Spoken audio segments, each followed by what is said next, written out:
project. And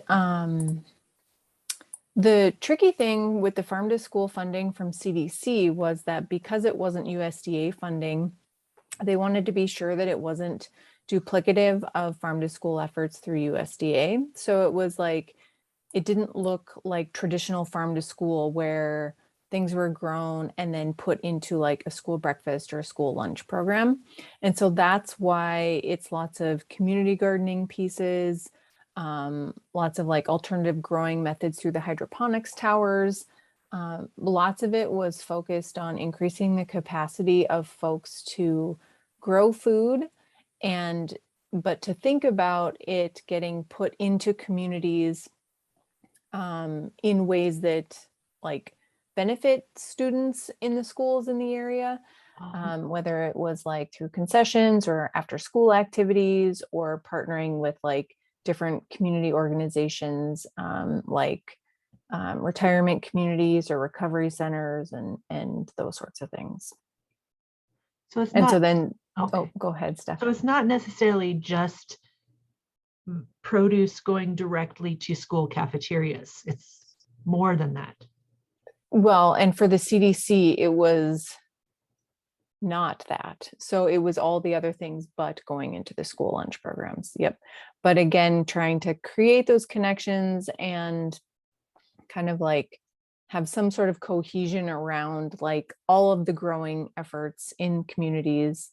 And then if it's not going into the school lunch program, then how else can it be benefiting, or the students can be working on those sorts of projects and that kind of work. So yeah, and I, definitely welcome Tani and Jacob's ideas too.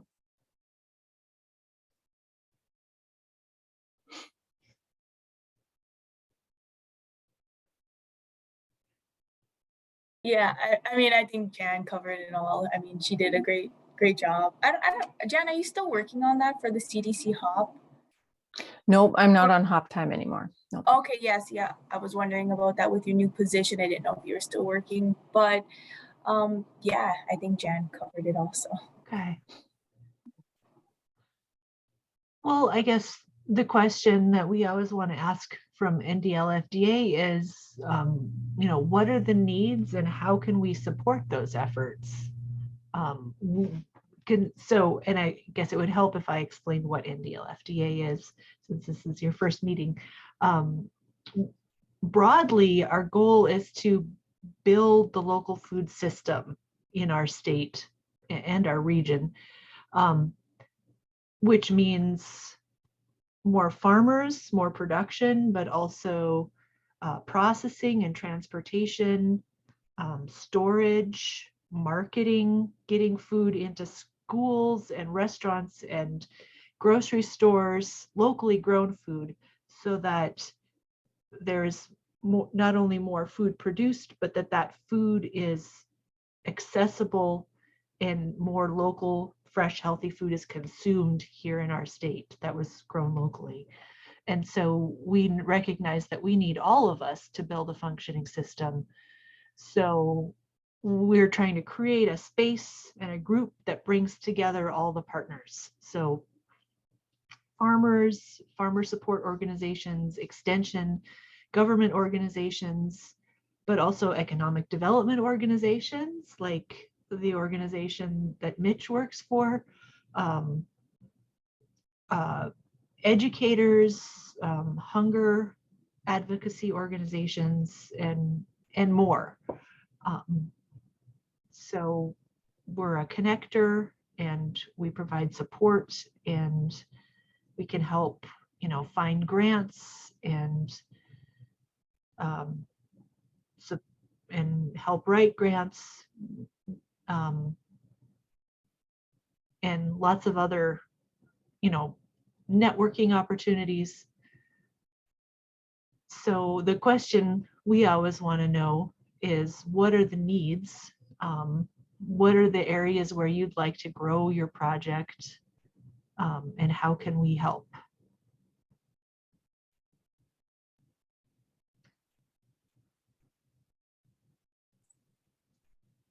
I guess I would add one thing, that the farm to school funding for the HOP project was just a short time period so that it was like supplemental funding.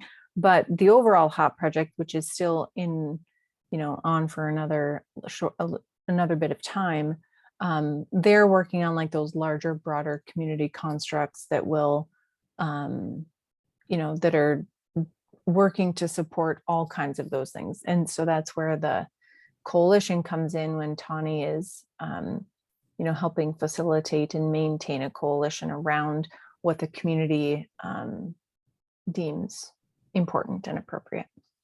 Okay.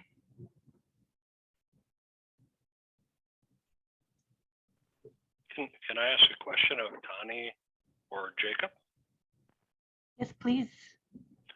So what are you seeing in terms of numbers of local producers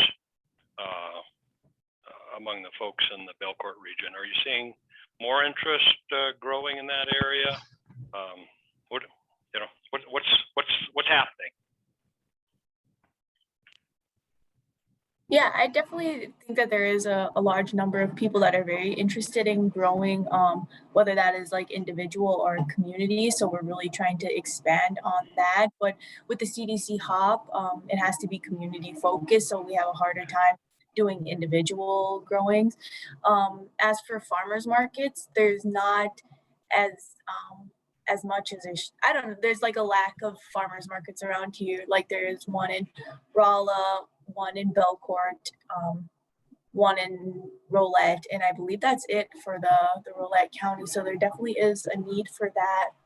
And then also like accessibility to healthy foods, since we only have primarily like 2 grocery stores within, well, 3, I guess, within the Rolette County area. I mean, prices are very high, and also transportation is a big issue. So, I mean, if there are healthy foods and say somebody lived in Dunseith and you have to travel to Rolla, that's a barrier right there in itself. So I think the accessibility to healthier foods is definitely a big need.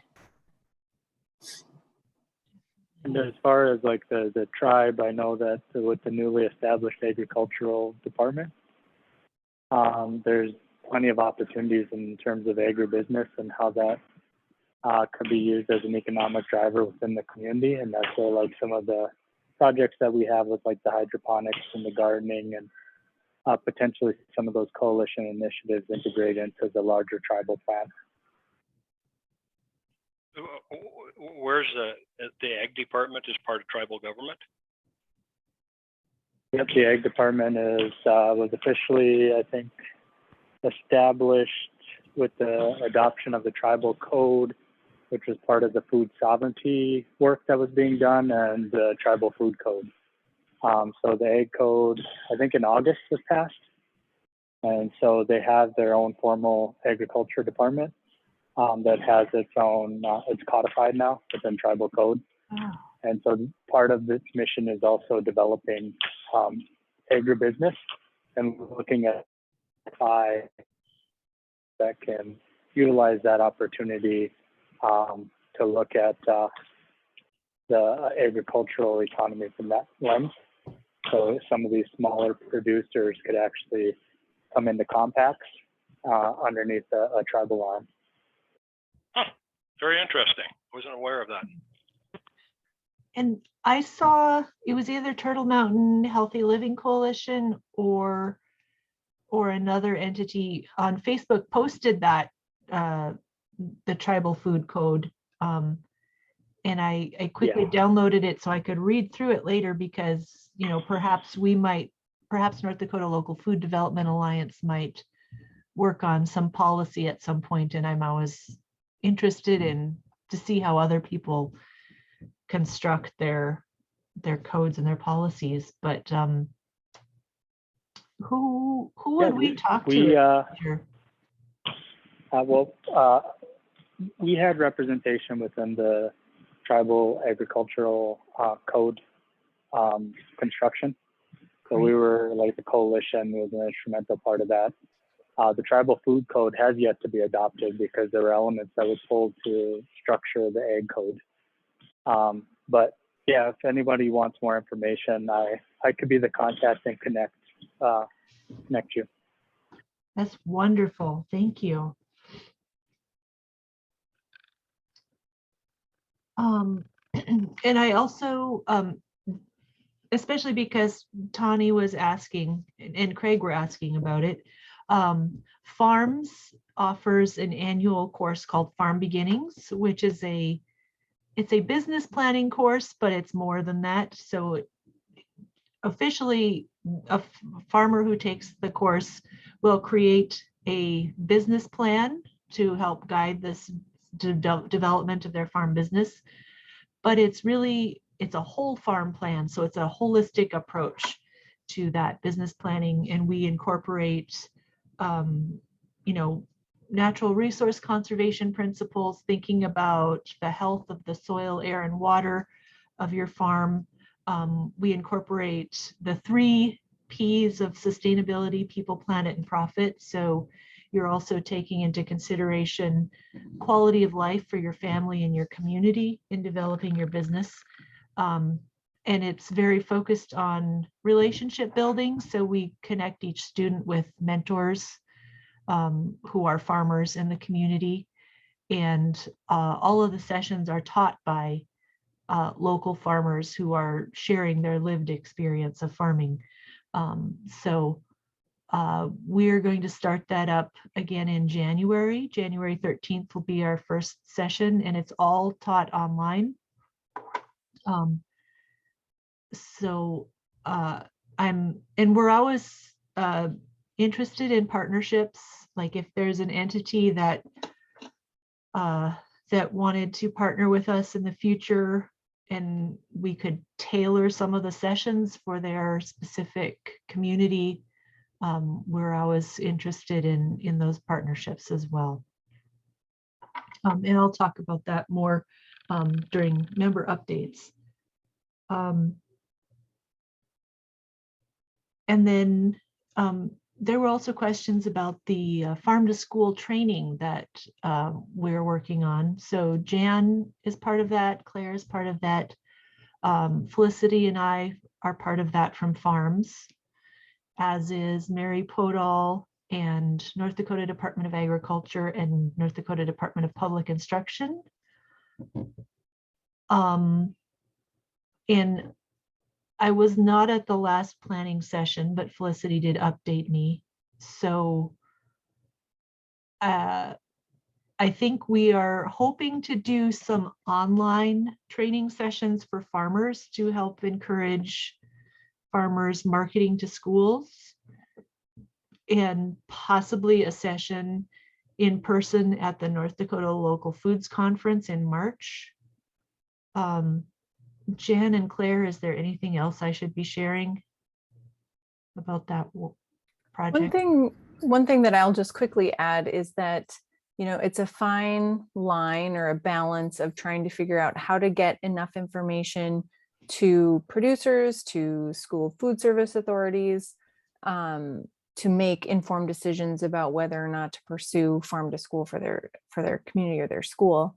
And then also knowing that farm to school is not incredibly regulated. And so getting the correct information to the appropriate people will be helpful. So people can make informed decisions, like, are there bids required? Are there food safety regulations to abide by? And so it's just figuring out how much information from these trainings should we be relaying to folks, and at what dosage. Yeah. Claire, I saw you kind of come off mute. Go ahead if you want to add. No, I was just going to agree with Stephanie that that's all we have right now. That was some good context that you provided, Jan. But yeah, my understanding is that Christine at Department of Ag is kind of the head at this point. But I know her focus right now is on just getting the training kind of fleshed out. But it does sound like she's committed to giving us at least a breakout session to just do a kind of brief overview and talk about some of those things Jan just said. And I think it's okay to also say, if there's anybody on the call who is interested in furthering farm to school, or has specific questions or sees needs in their community, we welcome additional support and input and questions.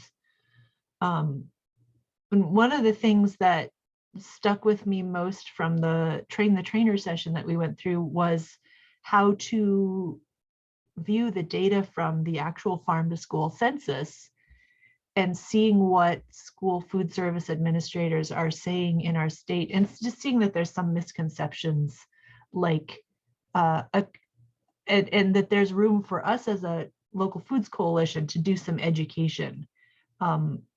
I think a lot of people, what I discovered was that food service directors define local food as any food that is purchased within their community, such as a banana purchased at the local grocery store is local foods to them. And I guess that makes sense because the message that's usually put out there is shop local. So yeah, you're supporting a local business, but we want locally grown food.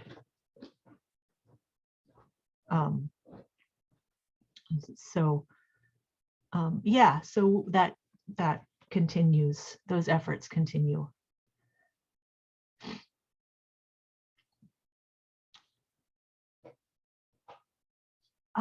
Any last questions or comments about farm to school before we move on? I have one quick question before I jump off real quick. But whenever you discuss farmers, are you talking about like produce farmers?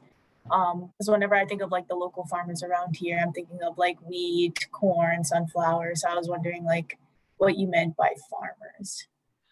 We're primarily talking about local food producers.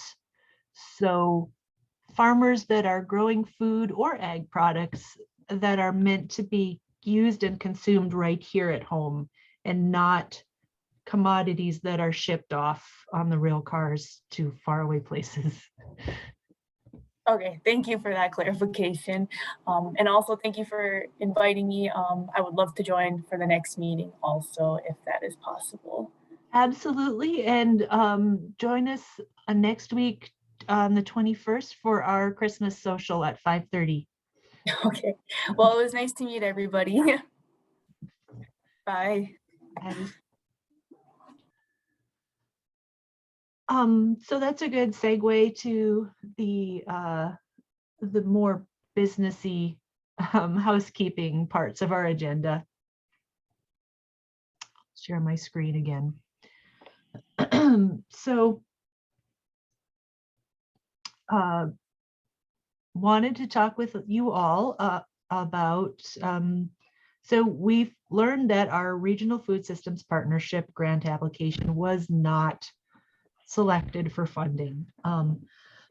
So this was a great disappointment to all of us, but that's the way competitive grant processes work, and we understand that. They funded the top 20% of applicants, and we were not in that top 20%. And also want to take the opportunity to thank Mitch for his support on that grant, and the letters of support from Lake Agassiz Regional Planning Council. So we had our fall board meeting just a week or two ago, and just discussed, okay, now where do we go from here? Because as you recall, we were counting on that grant to be able to fund the hiring of an executive director and doing some regional planning meetings, some kind of discovery of what the needs are and who the players are in local foods in each region of the state. So I welcome input from the group, but where we're at right now is that it seems that we've grown this group, right? We have made some progress. We've increased participation, we've increased membership, we have a website, we have some momentum gained, And it seems that we're at a point where it's time to do some strategic planning to figure out how do we move ourselves into the next phase. Karen put it really well in an email. We have our feet under us, and now where are we going to go? I think that's how you said it, Karen. So we have, you know, an engaged group of people that we want to retain and keep engaged. We have a website. We have a Vista position that we need to advertise for and fill. And so that would provide us about a year's worth of staffing support. And after we've paid Souris Basin Planning Council for the Vista cash match, we'll have maybe around 2,500 in the bank account that's not restricted for, I mean, some will have a little bit more, but some of that set aside to support the Vista, you know, pay their any travel expenses and phone and things like that.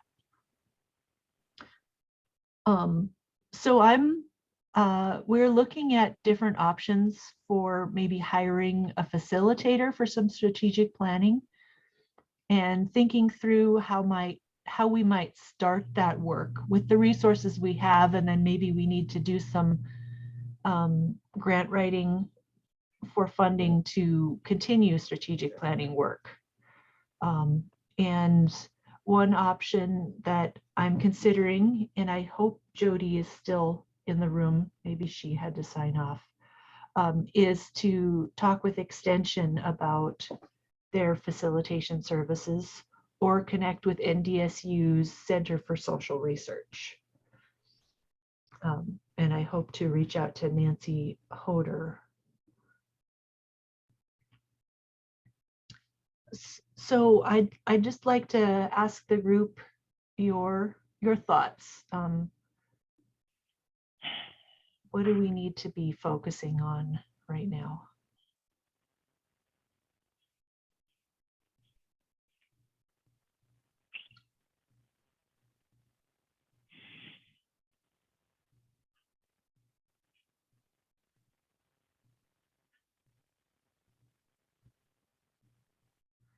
One thing I'm noticing is that we should be reaching out to economic development councils and more groups like Mitch's group, because they can really help, I don't know, get our message into the community and support the development of local food systems.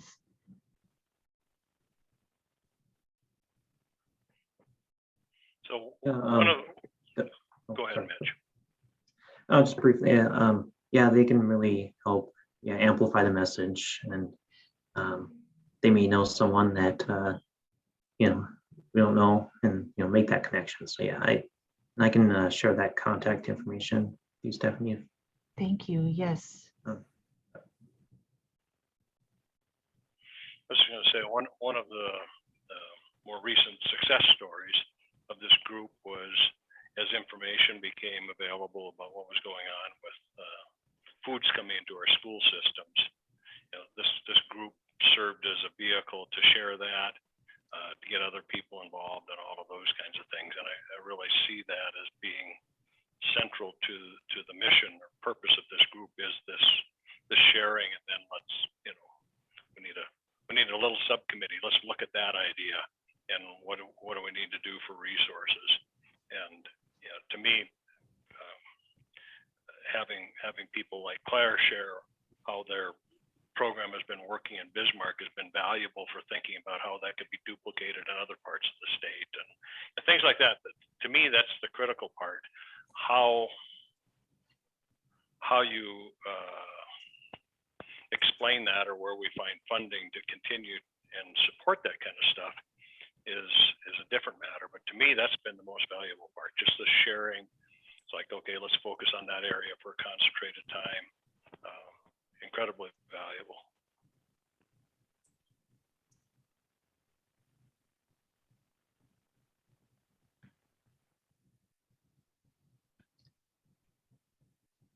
Thanks, Paul and everyone. This is Karen, and I think continuing down the track of economic development, we do have Vision West on the western part of the state, and they're working in local foods. So maybe just to keep actively reaching back to them, and now Mitch, really good that you've joined the call today. So thank you.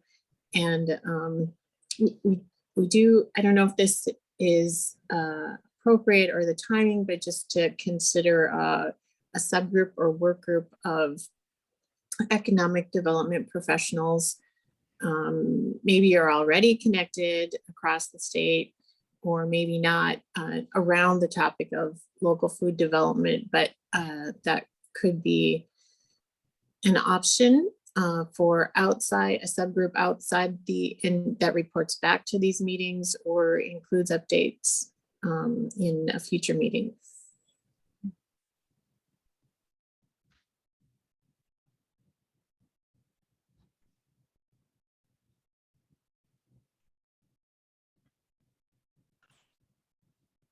I think that could be a really good idea. I'm just thinking through my head of some people that I know who might be interested. So yeah, I can think through that a little bit more. But yeah, no, I think it's a good idea.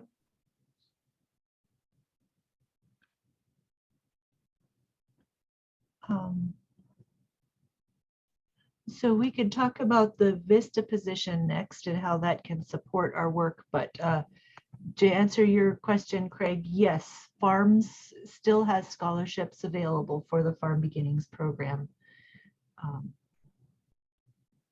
Yeah. So I need to finish doing some work on the VISTA position so Souris Basin Planning Council it holds our VISTA position. They're the sponsoring organization. So I need to finish updating what's called the VAD, VISTA Assignment Description, and then create an ad so that we can start recruiting that person. I just wanted to briefly show you, maybe I don't have it up.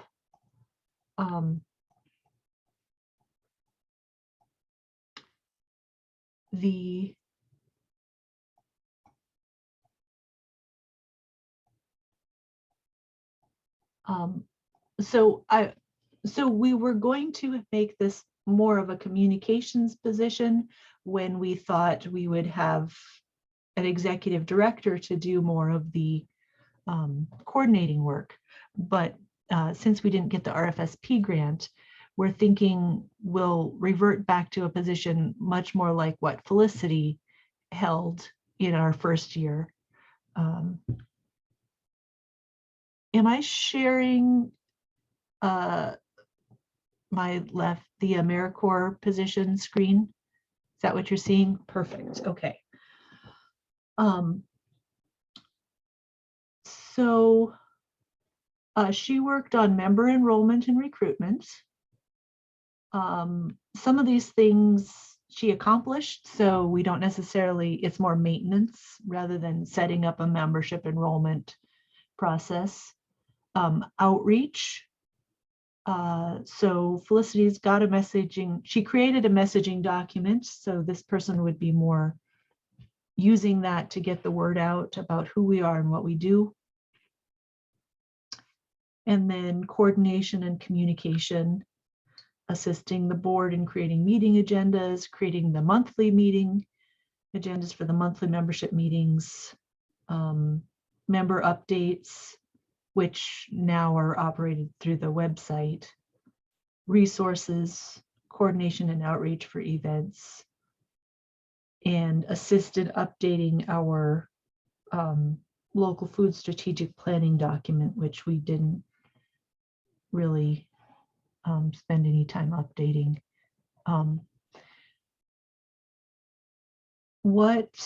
Is there anything else that the group feels like this position should focus on?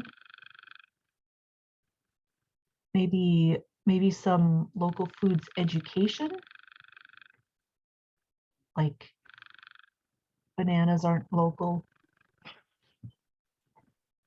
Is this a full-time position?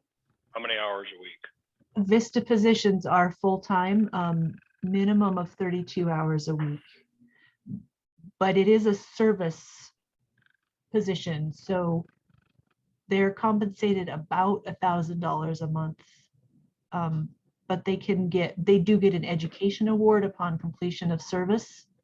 Their term of service is 1 year, and for Vista, they can get a relocation stipend and they can get housing assistance, but not cash housing assistance. It would go directly to your landlord. Is there funding in there for mileage and all the supplies and that kind of stuff too, or is it just funding for that 32 to 40 hours a week? We would be responsible for their mileage and supplies. We purchased a laptop with the last grant, so we could provide them a laptop. So we have a consensus council grant, a Bush Innovation grant is really what it is. That is intended to support basically all of those additional benefits for the Vista: mileage, office supplies, phone reimbursement, things like that. Stephanie, this is Jan. In some of the conversations we had when putting that grant together for like an executive director piece, I think I recall some conversations around like having, I don't know what the word is, a database or a clearinghouse of information, of like existing efforts going on. So like specifically related to farm to school, if there's a way, maybe working with Department of Ag or something to find out, so folks can know kind of what the pulse of farm to school is. Like, it's really hard to get information from schools or from producers and creating those connections. So if I know Christine maybe talked about some work with the map to find like producers who are interested in farm to school, or schools who are interested in farm to school, or if maybe this Vista position could have some work around something like that. Clearly, I don't have all the details worked out as it comes out of my mouth, but I just thought of that. Yeah. I like that idea, Jan. Hopefully that assistance would be welcomed by the state departments. But I think someone who can do summarizing and connecting and updating of information. I like what Paul said earlier, is that can be a function of this group. And I know that sometimes when people are busy just doing their work in their day-to-day positions, there isn't the time to record and share that with others. But we can save a lot of time, and we can help make connections, and we can bring people closer together when we have the information ready and shareable. Jacob, can you share a little bit more about what you put in the chat? So NDSU has internships and practicums for, is this Master of Public Health?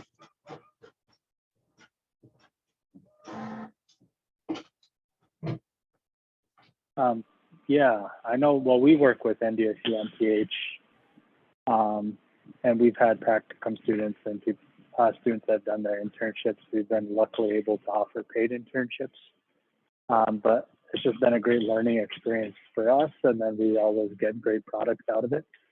And some of it's related to like health promotion and assessments and survey design and things like that. So there are projects I think that we'd be able to get done with the help of a student that might be doing that over the course of a semester.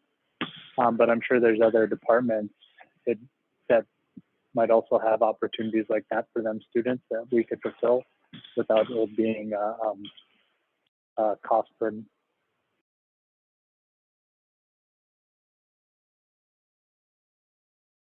And you said add some, just help me understand more, add some marketing into it to help coordinate efforts within the state related to the mission. Well, I'm just thinking if you have the communications piece in there, there'll be communicating updates that we provide, but there might also be some marketing, you know, as more of like strategic marketing about what we're trying to accomplish as an alliance.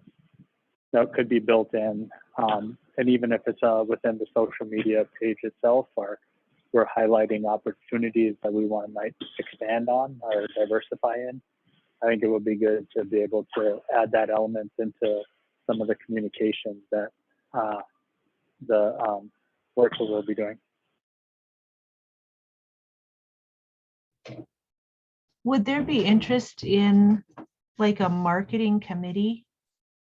Because one of the things that Felicity, working with Felicity, she and I ran into, it was really, she's great at marketing and outreach, but we both struggled to articulate what it is that this group is and does in a succinct way that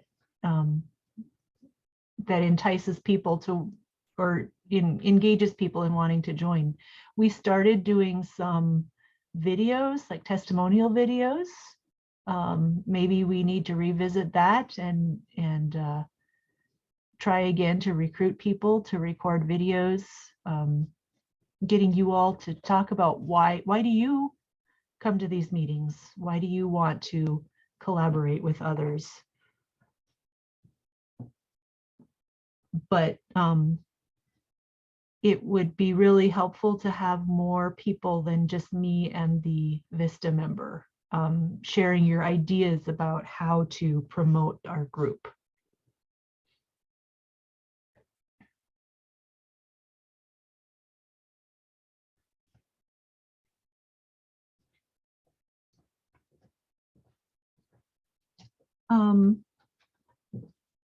So I realize it's 2:56 already.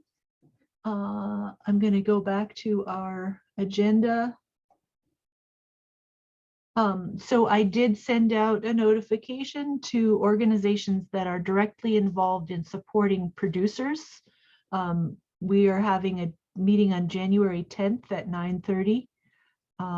This is the first of 6 working groups that we had identified, and we may not stick with those same 6 working groups, but it seemed useful to at least start meeting as a group of organizations that directly support producers to talk about what the specific needs are for producer support. You know, what are emerging needs of farmers in terms of education or financial support or land access? What are our needs as those who support farmers? And if you work in that area and are interested in participating in that, you're most welcome. And just shoot me an email and I will add you to that. I want everyone to know that we have a holiday social Tuesday, December 21st at 5:30 p.m. That's we did this last year and it was a lot of fun, so we decided to do it again. We'll spend about 20 minutes on some kind of holiday themed game or activity. It might be a scavenger hunt, might be something else. There might be prizes involved. And mostly it'll just be an open house on Zoom for socializing and getting to enjoy each other's company. I want to remind everyone that we have member updates on our website, ndlocalfood.org. So please, I am still screen sharing. You can add your own updates by clicking the create button, and then there's a simple editor where you can paste in the text, add an image, and share your updates. There's a farm to school grant available at the moment, as well as USDA community food projects grants, which are for community hunger projects. And these in particular have a deadline that's fast approaching. There's also a food sovereignty grant available that's due January 13th for projects with a focus on developing tribal food sovereignty. And then more information about Farm Beginnings course for producer education and business planning. And there's a link to our website with information about that. You can also, we've got a post about our holiday social, so you can see when and where and find a Zoom link. Are there any other upcoming events that anyone wants to share? I will, I don't have an event, but I just realized I should have posted it here. I just put it on our North Dakota Facebook page, but Farmland Trust, American Farmland Trust has a $5,000 grant program for farmers. It's gonna, sounds like a first come, first served basis. So it's focused on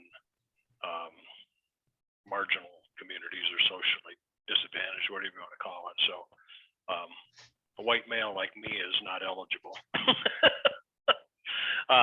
but other groups, other people could get funded. Anyway, I'll put it. I don't see it on your page here, so I'll get it on I'll use the update and add it to this page too. Thank you, and we will try to share that from farms as well. Stephanie, this is Jill. I had some trouble posting, but I'm going to try to post two things that USDA Rural Development has going on. One of them is, I sent you an email on them, but I'll get them posted. Our Rural Business Development Grant Program is going to be offering a couple webinars for those interested in applying for fiscal year 22 application cycle. And that is coming up on the 17th of December, which is Friday. And then there's another one that's going to basically be the same thing, but offered on the 20th. So that will be posted. I will post those. And what RBDG is essentially is a competitive grant to help support technical assistance, training, and other activities revolving around development and expansion of small and emerging private businesses in rural areas. So it's something, since you guys are a 501c3, you could technically be eligible for this program too, if it's a fit. I foresee it fitting under maybe the opportunity type grant if you're going to be working with entrepreneurs, food entrepreneurs, things like that. So might be something you want to look into maybe. For we're kind of limited in the dollars we get for opportunity grants, but it would be worth checking into.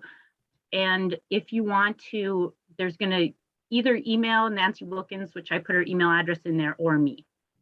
So you can do, if you're interested in that, like I said, it's coming up on Friday.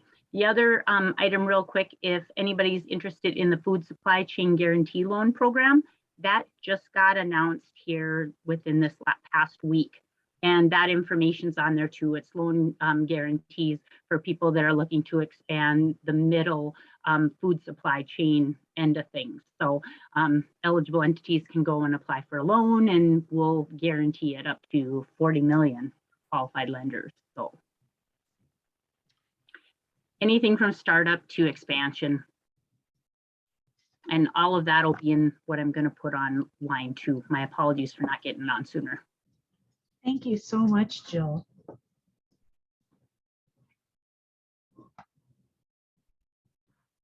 Okay, well, it is 3:02. So thank you all so much for joining us today. I appreciate all of your input and your work to build our food systems. And I hope you have a very, very happy holidays. And I hope to see you at the social on the 21st. Bye. Take care.